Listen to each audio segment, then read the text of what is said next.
Hello friends, જય Shri Krishna. Welcome back to my YouTube channel Vraj Cook. તો આજે આપણે ગોઠલીનો મુખવાસ બનાવીશું અને એકદમ સરસ વ્હાઈટ રહે એ રીતના બનાવીશું ફ્રેન્ડ્સ.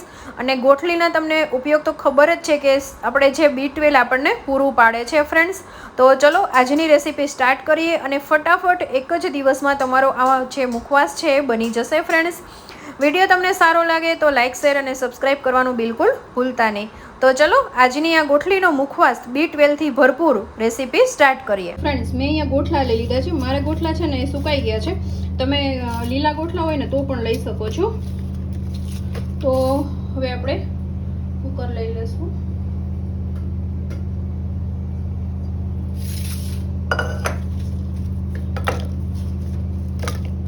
એમાં આપણે પાણી એડ કરી દઈશું. વિસલ કરી લેવાની છે. તો હું મીડિયમ ફ્લેમ ઉપર 3 વિસલ કરી લઈશ. આવી રીતે બફાઈ ગયા પછી એને છે ને મેં ચાયણીમાં લઈ લીધા એટલે પાણી છે બધું નીતરી જાય. અને હવે એને ભાંગવા માટે આપણે આવી રીતે આપણે મારીશું દસ્તા વડે કે કોઈ હથોડી વડે. અને જો ઇઝીલી કટ થઈ જાય છે, વાર નથી લાગતી. અને પેલામાં તો બહુ જ વાર લાગે છે. તો આવી રીતે અંદરથી ગોઠલીનો ભાગ આપણે કાઢી લેવાનો છે.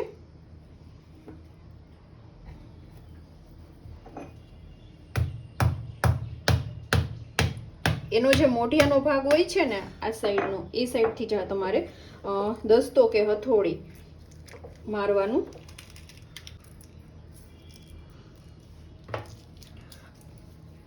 તો ફ્રેન્ડ્સ, આ રીતના નીકળી જાય ને એટલે ઉપર જે ફોતરીનો ભાગ હોય છે ને આપણે કાઢી નાખવાનો. આ રીતના ચપ્પુ વડે પણ કાઢી શકો છો. હવે ફ્રેન્ડ્સ, આવી રીતના ખમણીથી તમારે ચપ્પુ વડે નાના નાના પીસીસ કરવા હોય ને તો પણ ચાલે. પણ હું છે ને ખમણીથી કરું છું કારણ કે તલના મુખવા સારા આપણે મિક્સ કરવું હોય ને તો એકદમ સરસ રીતે મિક્સ થઈ જાય. જ્યારે આપણે પીસીસ કરીએ છીએ ને તો એકદમ એ મિક્સ નથી થતા. તો બસ હવે આવી રીતના એને ખમણી લેશું આપણે.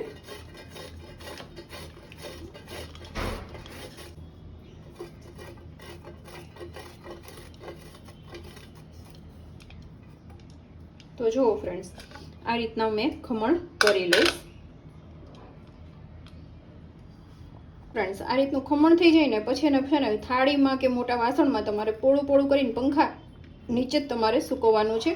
કોઈ તડકામાં સૂકવવાની જરૂર નથી. પંખા નીચે રાખશો ને તોય સુકાઈ જશે ને કાં પછી આછો આછો તડકો આવતો હોય ને ત્યાં સૂકવવાનું છે. એટલે કે કાળું ન પડે ને એવું ને એવું જ તમારું વ્હાઇટનેસ ઉપર રહે એટલા માટે. તો આને પંખા નીચે અત્યારે હું સૂકવી દઈશ. તો આપણો ગોઠલીનો મુખવાસ એકદમ સરસ રીતે સુકાઈ ગયો છે. તમને બતાવું જો એકદમ સરસ રીતે સુકાઈ ગયો છે. આ એક જ દિવસમાં સરસ રીતે સુકાઈ ગયો છે. આ જાડા જે આપણે ખમણવામાં કટકા રહી ગયા હોય તો એ પણ એકદમ સરસ રીતે કડક થઈ ગયા છે. તો હવે આપણે તળિયાવાળી આપણે પેન લઈ લઈશું.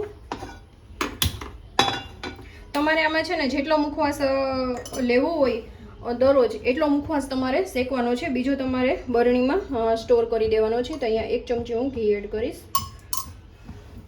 તમે 4-5 દિવસનો મુખવાસ છે તમે કરી શકો છો.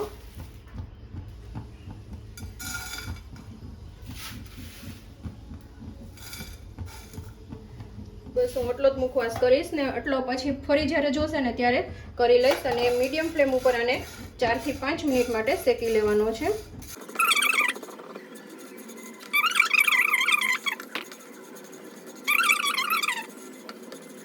ફ્રેન્ડ, શેકાવા આવશે ને એટલે આ રીતનો છે ને ક્રિસ્પ થઈ જશે.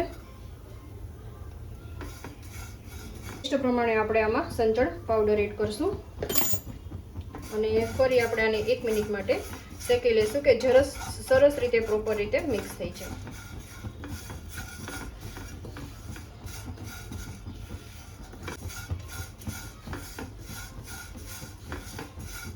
તો ફ્રેન્ડ્સ, એકદમ મસ્ત આપણો થઈ ગયો છે. હવે ગેસ ઓફ કરી દેશું. નહીં રાખીએ, આપણે બીજા વાસણમાં ટ્રાન્સફર કરી લેશું કારણ કે નહીંતર આમાં કુકિંગ પ્રોસેસ હજી ચાલુ હોય તો એ બળી જવાનો ચાન્સ રહે. એટલા માટે મસ્ત મજાનો એકદમ ટેસ્ટી અને B12 થી ભરપૂર એવો ગોઠલીનો મુખવાસ એકદમ રેડી થઈ ગયો છે ફ્રેન્ડ્સ. આ રીતના કોરો મુખવાસ છે જે શેકા વગરનો, એ પણ એકદમ સરસ રીતે વ્હાઈટ થયો છે જે તમે જોઈ શકો છો ફ્રેન્ડ્સ. તો આઈ હોપ કે આજનો વિડીયો તમને પસંદ આવ્યો હશે ફ્રેન્ડ્સ, અને ઇન્સ્ટન્ટ ફટાફટ બની જાય છે. જો તમે તડકામાં સુકવશો ને તો બ્લેક થઈ જશે, નહીંતર જો આ રીતના વ્હાઇટનેસ ઉપર રહેશે ફ્રેન્ડ્સ. તો આઈ હોપ કે આજનો વિડીયો તમને પસંદ આવ્યો હશે ફ્રેન્ડ્સ. વિડીયો થોડો પણ પસંદ આવ્યો હોય તો લાઇક, શેર અને સબસ્ક્રાઇબ કરવાનું બિલકુલ ભૂલતા નહીં.